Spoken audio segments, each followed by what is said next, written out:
or whatever we want to do in the world. Most of us want to do good in the world, I think, right? There are the sociopaths, right? But the majority of us, right, we actually do think that what we're doing is improving ourselves, those around us in the world. Right. And so that's what that means. Gosh, you're totally speaking my language. Okay, so I'm looking at, all the books behind you, and a few of them, I'm recognizing them by their colors. I don't have good eyesight, but then I'm seeing their colors and I'm narrowing in. I see one that I love and I know you love. Essentialism, right, by Greg McKeown. And I want to ask you about this idea of cutting down in our lives in order to be productive, because I think that, and maybe more of us are becoming less kind of likely to think this, but I think there is this thought that productivity is about sort of smashing more things into a tiny amount, in a smaller amount of time, or, multitasking essentially. And so I want to ask about this idea of sort of cutting down and paring down, and how that relates to productively flourishing. Okay. So, as I've worked with many people, there's the continuing trend is this: the less they do, the more they're able to achieve and succeed. Now, it's not just that. So I should say the fewer things they do. So one of the first things I'll do is I'll start working with people or organizations to just sort of take stock of all the different things they're trying to do and get done. And when we start paring away the non-essential, or the things that they added on that they thought they should do because this person did that, or this company did that, or this organization did that, and really get down to the core of their mission, what we find is like, wait a second.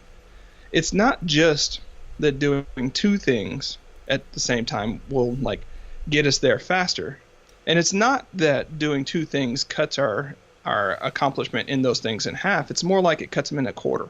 Because you're dividing your attention and you're dividing your focus. And so you can do that if you got three things, it gets even worse, so on and so forth, right? And so one of the first things I'll tell people is, like, we're fundamentally not going to be aligned if what you're wanting to do is do a lot more and you're working with me, or you're thinking about like getting more stuff done. Because I want to focus on getting the right things done better. What are those right things? What is your personal or business strategy? What are those values? What are those cultural elements that we need to amplify? And then ask, how do our activities instantiate our values and priorities and culture? Not just how can we pile on more? And so I think, this might be a meta commentary, but whether we're talking about in like smaller businesses or larger business, we live in the world to where we can thrive in a smaller niche of things, right? We can be smaller and still win. We don't need these huge monopolistic businesses that employ a huge amount of people and do everything, because the margins based upon, technology and where things are enough that like we are really at the point to where a 5-person team can do what it used to take 20 people to do.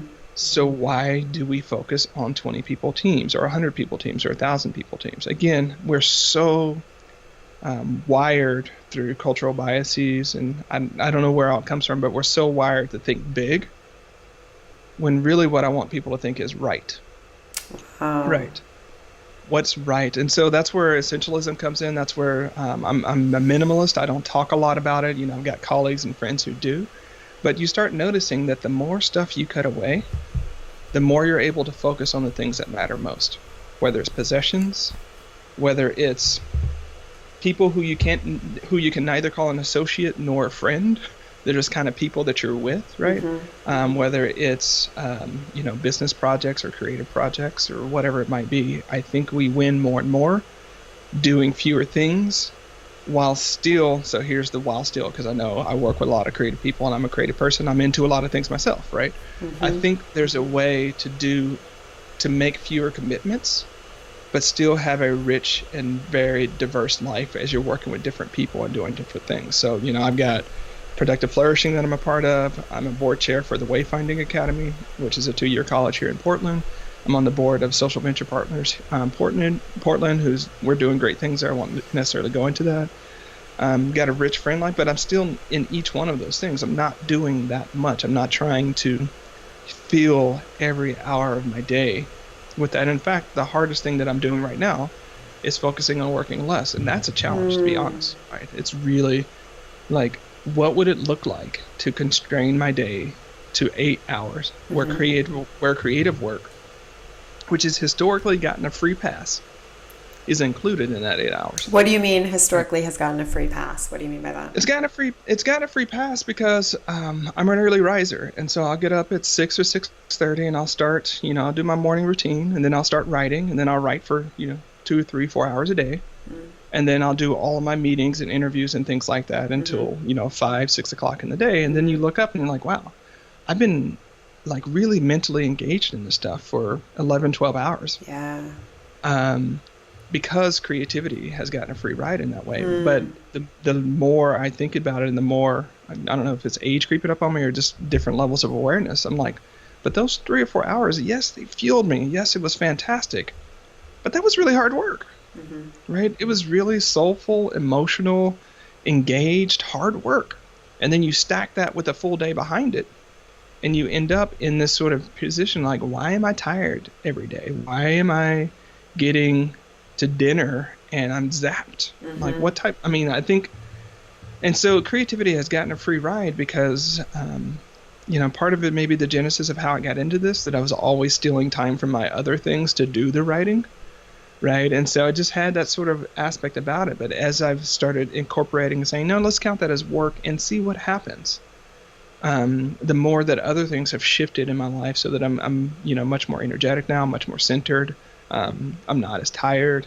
And we're like 2 months into this, so this is still fresh, and my team is happier. Why is my team happier? Because I figured out for every hour I work, I kick 2 hours of work for them. Right? Wow. And so, just because I'm wanting to work 11, 12 hours, like, you can do the math, that expands. And the more I work, the behinder they get. Right? And so it just becomes, which of these things would I fight for? Which of these things are going to fight their way into 8 hours, and which aren't? Which of these things are going to fight their way into 8 hours? I love that. Yeah, because you can't do everything. And so, I've had to get better and smarter about things. And this is like the 6th or 7th iteration of having to get smarter about things. Like when I was in a car accident a few years ago, and I literally could not work longer than 2 hours or so a day. I was like, how am I going to get this in? Right. What's going to fight its way in, and what's mission critical and what's not. Right. And it turned out during that period it sucked, but I made a way smarter business. Right. So what are you sort of doing practically now to try to winnow down those work hours and to try to narrow down the amount you're spending working? Okay, so you're catching me. This is mid-August in 2017. So this might not work, and that's how I approach all my sort of productivity and lifestyle experiments. I'm like, I don't know, let's see what happens when I do this. And so one of the key things, Claire, is like at 5 o'clock, turning off all the devices. Okay. Win, lose, or draw. Right? You did what you did. That's the end of the day. And that's, I'm not 100% on there, but I'm really, really close to 100% on that. But that also means, okay, so if that means I want to get 8 hours in, and creative stuff counts, that means I need to start around 8:30. So what do I do about this 2 hours in the morning that I've been getting up, right? And so, those types of things. And I've also had to get better and ask for more support around email management and email monitoring, because I realized, wait a second, if I do that, then I need some support processing that, because I was taking up sort of a silent, hour to 90 minutes in a day. 90 minutes, yeah. Right, that you just kind of squoze into things, and you're just like, it didn't really count. And so I've had to get smarter about that, and I've had to make different decisions about what activities I'll do and won't do. And so there are some networking things where I'm just like, I'm not going to do that during the day. I mean, I can't take that call during the day, because that call displaces other things in a limited amount of time, and I might need to be able to do that 6 weeks or so. And I think the maturity there is that, I've already have really rich friends. I mean, I have a rich network of friends is what I'm trying to say. Some of them are rich. But I have I have a rich network of friends and really vibrant relationships. I don't necessarily need more. And granted, there are brilliant, amazing people that I haven't met, and that's great. Sure. But if I'm not being a great friend and community member to the people I already have, adding one more is not going to make it any better, right? And so I'm like, so it's just really having to fight this endless pursuit of addition, of more stuff. And the way I like to say, and I've been saying this for years, it's just learning in a different way, is like too much ice cream is a bad thing. And what I mean about that is even if it's a really good thing and you love it, too much of it is bad for you, right? And so there's all these sort of ice cream tasks of creativity and friendships and things that we get involved into, and that at a certain point we have to recognize, wow, I'm overwhelmed, I'm anxious, I can't think straight, I'm constantly having to renegotiate deadlines, or I'm constantly letting myself or other people down. That has a cost. It really does have a cost. And so that's where, I mean, I know we kind of been on this thread of essentialism, but that's where I'm trying to say, like, when you have the courage to claim the stuff that really matters to you, because it's not around knowing, it's around courage. It's around telling some people no. It's around telling some projects no. It's around telling some things that you might like to do no, and having the fortitude to accept the consequences of that. And that's a lot of times what we don't do, right? But once you start figuring out what really matters most, what you'll fight to keep and what you won't, I think that's where you start finding your groove in things and not paying so much attention to the noise. For instance, this may be a tangent, may not be a tangent, but I was reading an article on Medium a few months back, and they pointed out, and this was on Thrive Global, so if you want, I can send you a link after this, but they pointed out that there's a company that did a study of the apps that we use on our phone, and people's happiness was, I'll say it this way, the apps that people use the most are the ones that made them least happy. And the apps that they use the least were the ones that make them the most happy. But then when they did an analysis of that, what was the app that people use most? It was like Facebook and WhatsApp and Instagram. Those were the things that were actively leading people to be less happy. Right. And they used them more frequently because they were hooked, right? And what was on the other end of the spectrum? The phone. Like the straight up phone where people weren't using it anymore as opposed to texting and things like that.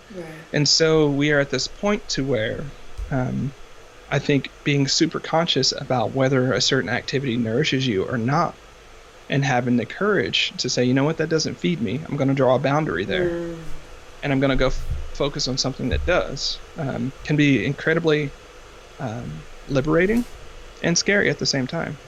Like I was joking to with a friend a few weeks back, and he was like, man, I wish I was going on a trip so I can make all my friends on Facebook jealous. This sort of tongue-in-cheek thing. I was like, you really want to make your friends on Facebook jealous? Don't show up for a month. Right? And my point was doing something better. Doing something better and doing something different and just not showing up. Right. Whereas everybody else is fed. And now we are both being tongue-in-cheek, but what made it funny, I think, is that we were both essential truths, right? That's there. So yeah, that's what I think we can spend more time on as people, is being hyper intentional about those things that are serving us and serving those around us, and hyper intentional about the things that are not, doing more of the former to a degree that serves us, right, that doesn't push us over our capacity and over our sanity, and getting rid of the rest. So when you talk about, you mentioned Facebook, you mentioned Instagram, obviously FOMO, the fear of missing out, is something that many of us have heard about when it comes to, seeing friends doing things in pictures online, right? But also FOMO is also very present in business, right? And in paring down what we are focusing on in our work.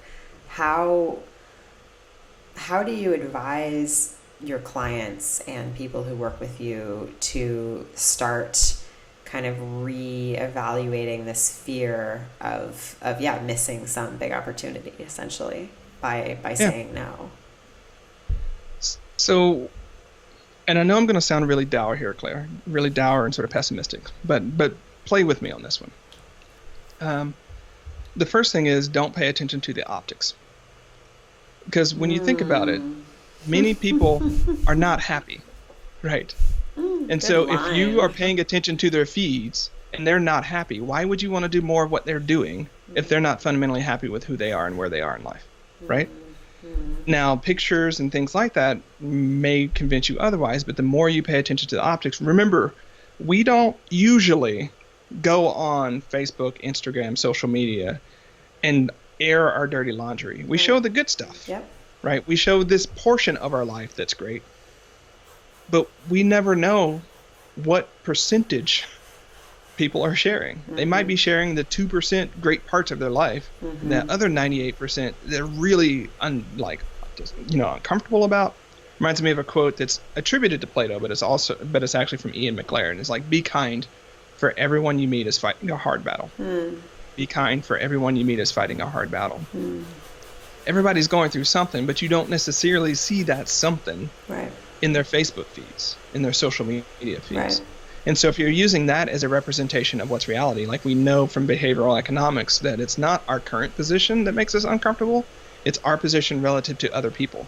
We feel better when we're doing better, and we feel worse when they're doing better, right? And so paying attention to when I say don't pay attention to the optics, it's like realize that you might think you're missing out, but you're only missing out of a projection that you're creating of them. So that's the first piece. And the second is the fear of missing out is having people miss out on their own damn lives, right? You're too busy looking at Facebook, and your toddlers are running around you that needs attention, not needs attention because they're not hungry or because they're starving, but just because there's this being in front of them, right? That's your life at this point, right? You've got this business that needs your attention, but you're hanging out, in different places. So realize that FOMO actually causes you to miss out on the things that matter most. So that's really the first thing. And that's whether you're talking business or you're talking personal. And another quote, apparently I'm a quote machine this particular review, but this one's from Henry Ford. So this tells you how old this one is. And I'm going to paraphrase it because I didn't, go through and think I was going to talk about this, but his basically the competitor you need to fear is the one that's going about his own business. Oh, that's the whole running your own race thing. Wow. Yeah. And so, and that goes way back and is always going to be that way is the people that while you're watching them are doing the work that are going to win. Right. And so be the doer, not the watcher. Wow. Be the doer, not the watcher. I love that. I have one final question for you, and it is all about reading. I know you read about 10 to 15 books a month. I'm also a crazy reader, so I was really excited to read that about you. I want to know, do you have a process? How do you make that happen? All right. So how much time do we have on this? Because I could get the little process or the big process. We're going to wrap up this interview in about 7 minutes. Okay, so I've got 3 minutes to do this. I do have a process. One of the first things to think about is it's really where you're going to steal time from to read, right? Okay. And when you, it turns out I know I've been railing against social media, but that's just because more and more studies are showing that it's making us unhappy, right? And so I'm like, if it's making us unhappy, then we can do something different. So steal time from social media. Steal time from reading news articles that aren't helping you, regardless of how you feel about our current political situation. Like yelling at the TV is not helping anything. So just don't pay attention to it. I'm not saying don't be engaged. Like be purposeful about how you're engaging with the news and the media. And when you start reclaiming time, you'll start seeing like, okay, that's an additional, 8 to 12 hours a week that I have now that I can spend on something. So that's the first thing. Steal some time. The second thing is there are plenty of books that can help you learn how to read better. I think one of them is The Art of Reading. There are actually books. There are actually books that will help you learn speed reading techniques and learn how to comprehend better. It's the photo reading technique from Learning Strategies Incorporating. That's a really good book that will just speed up your reading rate. Now, what I'll say is I started with a natural advantage because again I was studying philosophy, where I would read about 6 pages, and that was like an hour. So reading pop, sort of nonfiction and things like that, my reading rate was like 50 or 60 pages an hour without even learning speed reading techniques, just because it was so much easier to understand. So I kind of cut my teeth reading hard stuff, and then made reading easier stuff a lot easier to do. So first off, steal time and be intentional about how you're spending time. Second, treat reading as a core professional skill. Like any other core professional skill, we try to figure out how to get more effective and more efficient, and we approach it with intention. But people wonder, like, well, how you read? Well, treat it like a core professional skill, because it is a core professional skill. The third thing that I would say about that is we read widely to a degree that it keeps you interested in it. Because, like, if you're not interested in what you're reading and you're trying to make yourself read to, like, if you don't want to read War and Peace, don't read War and Peace unless you just particularly have, like, a professional or a personal goal to read it. Like, don't try to make yourself read that. And there's the end here. Challenge yourself to read things that come from a different perspective, right? That teach yourself something new. Don't continue to read the same sort of thing over and over again, because you're only going to entrain your brain to think the same way over and over again. Right. So I actually have a wheel. I won't go into it, but I'm like, this is my management sort of section, and then here's my productivity, and here's my personal finance, and here's my business strategy, here's my team development, and I'll just go around the wheel and make sure that I'm not getting locked into one way of thinking. But of course, in the center of that wheel is wisdom literature. So that's philosophy, spirituality, things like that. And that just stays in the center, because that's what grounds the rest of it. But go around the wheel, and if you're not on a self-directed learning program, right, just continue to walk around that. But when you are going for a self-directed learning program, like, approach this topic and say, okay, what are the 8 to 10 must-read books in this particular topic? And then read those 8 to 10 books, right? And so I started this business from reading, right? And so that's what I'm saying. I realized it was a core professional skill. And so basically, there are very few things that one might try that someone else has not tried. And so you don't necessarily need to fall in the hole for, like, go on this 20-year expedition if someone has written about their 20-year expedition and you learn what holes to watch out for, right? And so, that would be the I don't know how many things I'm at, but treat it like a core professional skill, and then be clear about your reading habits so that you're keeping a diverse diet of material coming in. And the fourth thing that I would say is get a group of friends where you actually talk about what you're reading, right? Not just that, hey, I read the book, but hey, I read this book. It was really interesting because of X, Y, and Z. And that way you join a community of readers, right? That, you show up together and like, hey, have you read this? And it's not a sort of, one-upmanship. It's like, hey, this is really interesting idea that I came across that I know you're very interested in because of our friendship. And so I have plenty of friends where we're always talking about what we're reading and things like that. And I'm like, oh, that's a really cool book. I want to check that out. Have you read this? And it's not just I think when we treat reading as a solitary activity, we miss out on the true enrichment that we can get from reading and being in a community of readers. I love it. Charlie Gilkey for the win. Man, this was one of my favorite interviews that I've done. This was great. Can you tell people where they can learn more about your work? So all roads lead back to productiveflourishing.com. I try to keep things simple. And so that you can come check us out there. And it's a mixture. It's pretty much 10 years of writing that covers the spectrum of much of this conversation, right? Because it really comes down to what does it mean to be this well-functioning, flourishing human in the world. And so we go into different areas. And a lot of people love the free planners that we have from our free planners page. And those planners and worksheets really help people. I like to say, like, it helps them shape their future, right? It helps you figure out how to take their ideas and get them actually in the calendar, so that they can start taking action on stuff that matters most. I love it. Thank you. Thank you so much. Really appreciate your time. Thank you, Claire.